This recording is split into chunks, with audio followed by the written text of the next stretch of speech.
Hello everyone, welcome to Pharmapedia. ఈరోజు మీరు నేర్చుకోబోయే కాన్సెప్ట్ యాంటగానిజం. సో యాంటగానిజం అంటే ఏంటిదంటే the action of one drug is inhibited by another drug on the same physiological system. ఈ physiological system అంటే ఏంటిదంటే మన బాడీలో ఏదైనా సిస్టమ్, ఇప్పుడు రెస్పిరేటరీ సిస్టమ్ కావచ్చు, సెంట్రల్ నర్వస్ సిస్టమ్ కావచ్చు, కార్డియోవాస్కులర్ సిస్టమ్, ఇది ఏదైనా సేమ్ ఫిజియోలాజికల్ సిస్టమ్ మీద ఒక డ్రగ్ అయితే దాని యాక్షన్ని చూపిస్తుంది.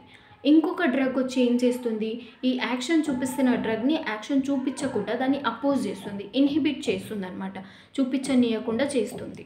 సో ఈ ఈ కైండ్ ఆఫ్ డ్రగ్స్ని ఎక్కడ యూజ్ చేస్తారంటే పాయిజనింగ్ కండిషన్లో యూజ్ చేస్తారు.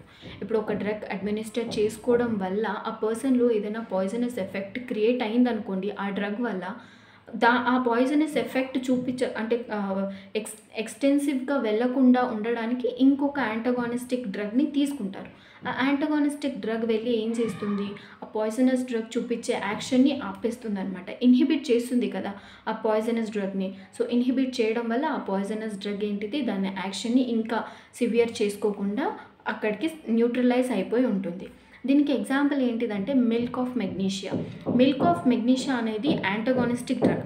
ఇప్పుడు ఈ మిల్క్ ఆఫ్ మెగ్నీషియాని ఏ కండిషన్లో తీసుకుంటారంటే, ఏదైనా యాసిడిక్ పాయిజనింగ్ జరిగిందనుకోండి, మన బాడీలో యాసిడ్ పాయిజనింగ్స్ జరిగితే మిల్క్ ఆఫ్ మెగ్నీషియా అనేది ఒక ఆల్కలైన్ డ్రగ్ అనమాట.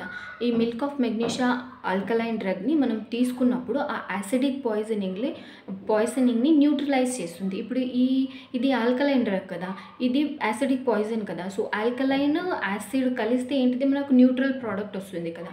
సో ఆ డ్రగ్ని న్యూట్రలైజ్ చేసేస్తుంది. న్యూట్రల్ అంటే ఏంటిది, ఏ ఎఫెక్ట్ చూపించకుండా న్యూట్రల్గా ఉండిపోవడం అనమాట. సో అర్థమైంది కదా యాంటగానిజం అనే కాన్సెప్ట్. మీకు క్లియర్గా అర్థమైందని నేను అనుకుంటున్నాను. మీకు అర్థమైతే ఈ వీడియోని లైక్ చేయండి, కమెంట్ చేయండి అండ్ సబ్స్క్రైబ్ చేయండి. మెయిన్గా మీకు ఇంకేదైనా కాన్సెప్ట్ మీకు హార్డ్గా అనిపిస్తుంది, అది అర్థం చేసుకోవడానికి మీకు అర్థం అవ్వట్లేదు మేజర్లీ, అండ్ కొంచెం టఫ్ వర్డ్స్ ఉన్నాయి ఫార్మసీలో అని అనిపిస్తే ఆ కాన్సెప్ట్ ఏంటిదో కింద కమెంట్ చేయండి. నేను ఆ కాన్సెప్ట్ని మీకు క్లియర్గా అర్థమయ్యే విధంగా ఎక్స్ప్లెయిన్ చేసి వీడియోని పోస్ట్ చేస్తున్నాను. So okay, thank you.